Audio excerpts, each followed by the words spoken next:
hahanapin ang kaligayahan sa barkada sa bisyo, mapapahamak ka. Kaibigan, ilan ng pamilyang nasira dahil sa bisyo, ilang pamilya nang nawasak dahil sa bisyo at kasalanan, ilan ng buhay ang nasira dahil sa bisyo at kasalanan. May mga tao hindi pa dapat namatay ng maaga, kaya lang namatay na ng maaga dahil sa bisyo at kasalanan.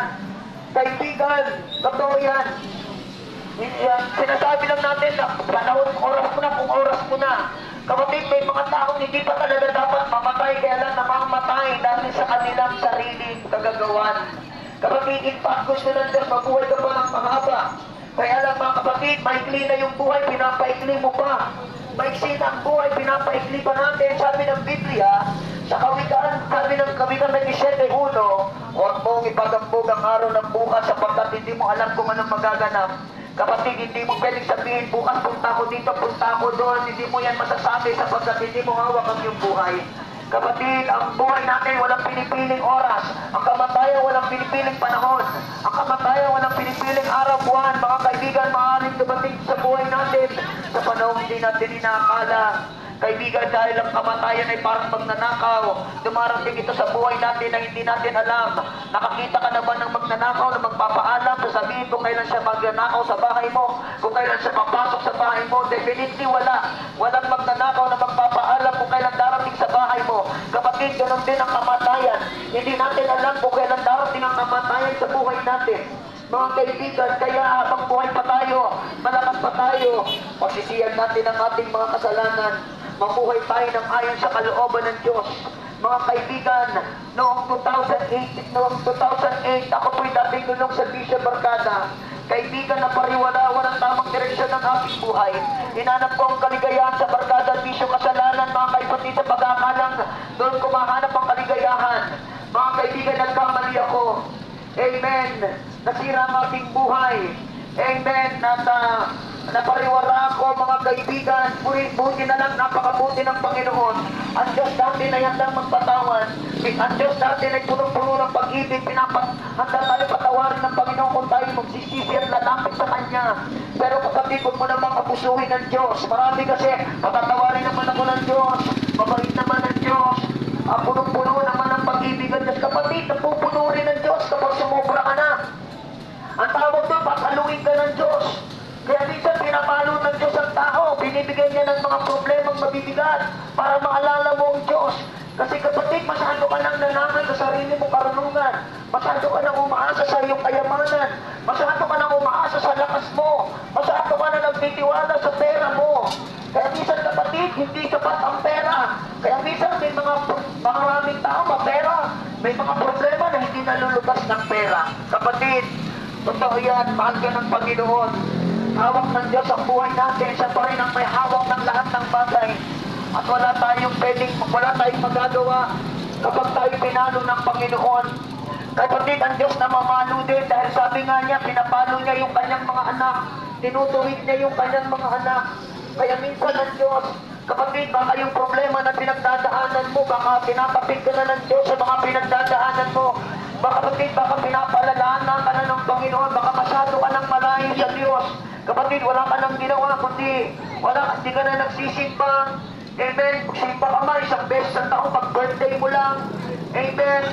Hallelujah. Kaya mga kapatid, hindi mo madadaanan ka sa sign of the cross lang.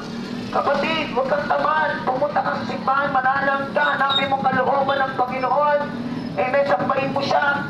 Pwede ka rin magmanalangin sa bahay, pero kapatid, kaya nga may simbahan para pumunta ka doon. Kasi gusto ng Panginoon, purihin natin siya, sampahin natin siya, para malan natin ang Panginoon sa ating buhay. Kaya mga kaibigan, hindi kami kalaban, hindi kami narito para musgahan ka. Nandito kami para palalahanan ka dahil mahal ka ng ating Panginoon. Amen. Buksan mo ang puso mo. Matagal lang kinakatok ng Panginoon ang pintuan ng puso mo. Kaya kaibigan, ang namang kalagayan natin sa harapan ng Diyos, ang sabi ng Biblia, sa Roma 3:23, ang lahat ay nagkasala. Hindi mo pwedeng sabihin, hindi ako katulad ng iba dyan. Hindi ako magnanakaw, hindi ako adapter, hindi ako snatcher, hindi ako mamamatay tao. Mabuti naman ako, wala akong ginawa kundi magtrabaho. Kapatid, pwedeng wala kang ginagawang masama. Ang tanong, may ginagawa ka bang mabuti? Amen. Pwedeng hindi ka gumagawa ng masama, pero sabi ng Biblia, lahat tayo nagkasala at hindi umabot sa pamantayan ng Diyos. Kapatid, hindi ka maliligtas dahil mabuti kang tao. Hindi ka maliligtas dahil mabait kang tao. Hindi ka maliligtas dahil tumulong ka sa kapwa mo. May pulubi, binigyan mo ng pagkain. Hindi ka maliligtas ng mabuting gawa. Ang kaligtasan nakukuha lang naman natin kay Jesus sa pamamagitan ng pananampalataya. Kaya ang sabi ng 1:16, kayo na lamang. Ang pag-ibig ng Diyos sa sanlibutan, kaya binigay niya ang kanyang buntong na anak upang ang sino magsumampalataya sa kanya hindi mapahamak, kundi magkaroon ng buhay na walang hanggan. Kung tayo po'y sasampalataya sa Panginoon. Sa mga kapatid, hindi tayo maliligtas ng ating relihiyon. Hindi tayo maliligtas, amen, ng ating gawa. Kapatid, maliligtas tayo ng Panginoon kapag tayo sumampalataya at nagsisi sa ating mga kasalanan. Amen. Hallelujah. Kaya napakalagang maunawaan natin ang mga bagay na ito, mga kapatid. Mahal ka ng Panginoon, huwag mo sayangin ang buhay mo. Salamat na lang, mga kaibigan, sa kanyang katampatan at kabutihan ng Panginoon. Kapatid, mahal tayo ng Panginoon. Kapatid, huwag mong hanapin ang kaligayahan sa material na bagay. Masasaktan ka. Huwag mong hanapin ang kaligayahan, kapatid. Amen. Hallelujah. Sa tao lang. Huwag mong sa tao lang, kapatid. Ang tao mo, ang may hangganan yan. Kapatid, nasabi ng Biblia sa Matthew 22:37, ibigin mo ang Diyos ng buong puso at lakas ng kaluluwa. Ibigin mo siya ng buong pag-isip, ng buong lakas. Amen. Yan ang pinakamalagang utos, sabi ng ating Panginoon. Kaya mga kaibigan, amen, huwag mong sayangin ang pagkakataon na nandito ka pa sa mundo ito. Na ipagamit mo ang iyong buhay sa Panginoon. Ang sabi ng Biblia, for the wages of sin is death, but the free gift of God is eternal life. Nang kabayaran ng kasalanan ay kamatayan, subalit ang libreng kaloob ng Diyos ay buhay na walang hanggan. Walang hanggan, kapatid. Alam niyo ba, kapatid, dalawang walang hanggan. Walang hanggang buhay sa langit, walang hanggang buhay sa impyerno.